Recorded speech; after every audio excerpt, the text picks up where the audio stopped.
നമസ്കാരം. അറിവിന്റെ ലോകത്തിലേക്ക് എക്സാം മീഡിയയിലേക്ക് സ്വാഗതം. ഉയർന്ന ശമ്പളത്തിൽ Kerala state council for science, technology and എൻവയോൺമെന്റിൽ ജോലി നേടാം.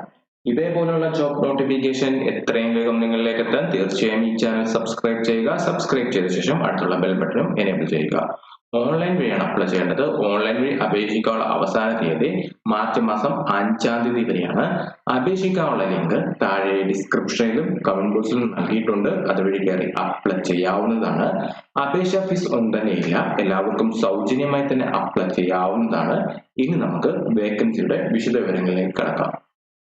സീനിയർ സയന്റിസ്റ്റ് 1 തസ്തികയിൽ ഒരു വേക്കൻസി ഉണ്ട്. 45 വയസ്സ് വരെയുള്ള ഉദ്യോഗാർത്ഥികൾക്കാണ് അപ്ലൈ ചെയ്യാൻ കഴിയുക. തിരഞ്ഞെടുക്കപ്പെടുന്ന ഉദ്യോഗാർത്ഥിക്ക് 1.5 ലക്ഷം രൂപയാണ് ലഭിക്കുന്ന ശമ്പളം.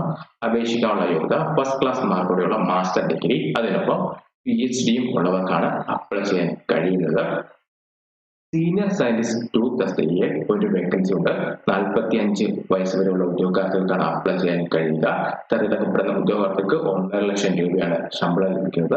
അപേക്ഷിക്കാനുള്ള യോഗ്യത ഫസ്റ്റ് ക്ലാസ് മാർക്കോടെയുള്ള മാസ്റ്റർ ഡിഗ്രിയും PhD ഉള്ളവർക്കാണ് അപ്ലൈ ചെയ്യാൻ കഴിയുക. കൂടാതെ 10 വർഷത്തെ എക്സ്പീരിയൻസ് സയന്റിസ്റ്റ് തസ്തികയിൽ അപേക്ഷിക്കുന്നവർക്ക് ആവശ്യമാണ്. ഡിഗ്രി ഉള്ള തസ്തികയുണ്ട്. അതുകൊണ്ട് തന്നെ വീഡിയോ അവസാനം വരെ കാണുക. സയന്റിസ്റ്റ് തസ്തികയിൽ 3 വേക്കൻസി ഉണ്ട്. അപേക്ഷിക്കാനുള്ള യോഗ്യത 38 വയസ്സ് വരെയാണ്. നേരത്തെ പറഞ്ഞത് സീനിയർ സയന്റിസ്റ്റ് തസ്തികയാണ്, ഇത് സയന്റിസ്റ്റ് തസ്തികയാണ്. സയന്റിസ്റ്റ് തസ്തികയിൽ 3 വേക്കൻസിയാണ് ഉള്ളത്. 38 വയസ്സ് വരെയുള്ള ഉദ്യോഗാർത്ഥികൾക്കാണ് അപ്ലൈ ചെയ്യാൻ കഴിയുക. തിരഞ്ഞെടുക്കപ്പെടുന്ന ഉദ്യോഗാർത്ഥിക്ക് 1 ലക്ഷം രൂപയാണ് ലഭിക്കുന്ന ശമ്പളം. അപേക്ഷിക്കാനുള്ള യോഗ്യത മാസ്റ്റർ ഡിഗ്രി, അതിനൊപ്പം ബയോടെക്നോളജി, മൈക്രോബയോളജി, വെറ്റിനറി, ഫിഷറീസ്, എൻവയോൺമെന്റൽ സയൻസ്, ബയോ ഇൻഫോർമാറ്റിക്സിൽ ഉള്ള PhD ഉള്ളവർക്കാണ് അപ്ലൈ ചെയ്യാൻ കഴിയുക. കൂടാതെ 3 വർഷത്തെ എക്സ്പീരിയൻസ് ഉള്ളവർക്കാണ് അപ്ലൈ ചെയ്യാൻ കഴിയുക. അഡ്മിനിസ്ട്രേറ്റീവ് സ്റ്റാഫ് മാനേജർ തസ്തികയിൽ ഒരു വേക്കൻസി ഉണ്ട്. അപേക്ഷിക്കാനുള്ള ഏജ് ലിമിറ്റ് 40 വയസ്സ് വരെയാണ്. തിരഞ്ഞെടുക്കപ്പെടുന്ന ഉദ്യോഗാർത്ഥിക്ക് 1 ലക്ഷം രൂപയാണ് ലഭിക്കുന്ന ശമ്പളം. അപേക്ഷിക്കാനുള്ള യോഗ്യത മാനേജ്മെന്റിലുള്ള മാസ്റ്റേഴ്സ് ആണ്, അല്ലെങ്കിൽ MIND ഉള്ളവർക്കും അപ്ലൈ ചെയ്യാൻ കഴിയുന്നതാണ്, അല്ലെങ്കിൽ MBA യോഗ്യതയുള്ളവർക്കും അപ്ലൈ ചെയ്യാവുന്നതാണ്. 7 വർഷത്തെ എക്സ്പീരിയൻസും അപേക്ഷകർക്ക് ആവശ്യമാണ്. അഡ്മിനിസ്ട്രേറ്റീവ് സ്റ്റാഫ് അഡ്മിനിസ്ട്രേറ്റീവ് അസിസ്റ്റന്റ് തസ്തികയിൽ ഒരു വേക്കൻസി ഉണ്ട്. 35 വയസ്സ് വരെയുള്ള ഉദ്യോഗാർത്ഥികൾക്കാണ് അപ്ലൈ ചെയ്യാൻ കഴിയുക. തിരഞ്ഞെടുക്കപ്പെടുന്ന ഉദ്യോഗാർത്ഥിക്ക് 30,000 രൂപയായിരിക്കും ലഭിക്കുന്ന ശമ്പളം. അപേക്ഷിക്കാനുള്ള യോഗ്യത ഏതെങ്കിലും ഒരു വിഷയത്തിലുള്ള ഡിഗ്രിയാണ്. കൂടാതെ അപേക്ഷകർക്ക് 2 വർഷത്തെ എക്സ്പീരിയൻസ് ഗവൺമെന്റ് സെക്ടറിൽ ഉള്ളവരായിരിക്കണം. ലബോറട്ടറി അസിസ്റ്റന്റ് തസ്തികയിൽ 2 വേക്കൻസി ഉണ്ട്. 36 വയസ്സ് വരെയുള്ള ഉദ്യോഗാർത്ഥികൾക്കാണ് അപ്ലൈ ചെയ്യാൻ കഴിയുക. 25,000 രൂപയായിരിക്കും തിരഞ്ഞെടുക്കപ്പെടുന്ന ഉദ്യോഗാർത്ഥിക്ക് ലഭിക്കുന്ന ശമ്പളം.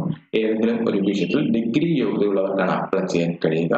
ഓൺലൈൻ വഴി അപ്ലൈ ചെയ്യേണ്ടത്. താല്പര്യമുള്ളവർ മാർച്ച് മാസം 5-ാം തീയതിക്ക് മുമ്പായി തന്നെ അപ്ലൈ ചെയ്യുക. അപേക്ഷിക്കാനുള്ള ലിങ്ക് താഴെ ഡിസ്ക്രിപ്ഷനിലും കമന്റ് ബോക്സിലും നൽകിയിട്ടുണ്ട്. അതുവഴി കയറി അപേക്ഷിക്കുക. അപേക്ഷിക്കുമ്പോൾ എന്തെങ്കിലും ഡൗട്ട് വരികയാണ് എങ്കിൽ തീർച്ചയായും കമന്റ് ബോക്സിൽ കമന്റ് ചെയ്യുക.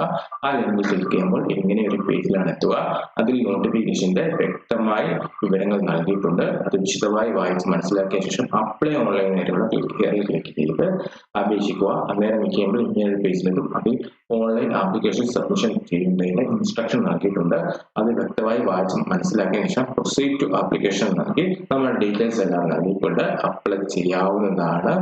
കൂടാതെ നമ്മുടെ ഫോട്ടോ, സിഗ്നേച്ചർ, നമ്മുടെ സർട്ടിഫിക്കറ്റിന്റെ കോപ്പി എല്ലാം ആഡ് ചെയ്യേണ്ടതായിട്ടുണ്ട്. അതെല്ലാം അപേക്ഷിക്കുന്ന കമ്പ്യൂട്ടറിൽ വെച്ചതിന് ശേഷം മാത്രം അപ്ലൈ ചെയ്യുക. എന്തെങ്കിലും ഡൗട്ട് വരികയാണെങ്കിൽ തീർച്ചയായും നിങ്ങൾ കമന്റ് ബോക്സിൽ ചോദിക്കുക. അതേപോലെയുള്ള ജോബ് നോട്ടിഫിക്കേഷൻ നിങ്ങളിലേക്ക് എത്രയും വേഗം എത്താൻ ഈ ചാനൽ മറക്കാതെ തന്നെ സബ്സ്ക്രൈബ് ചെയ്യുക. Thank you.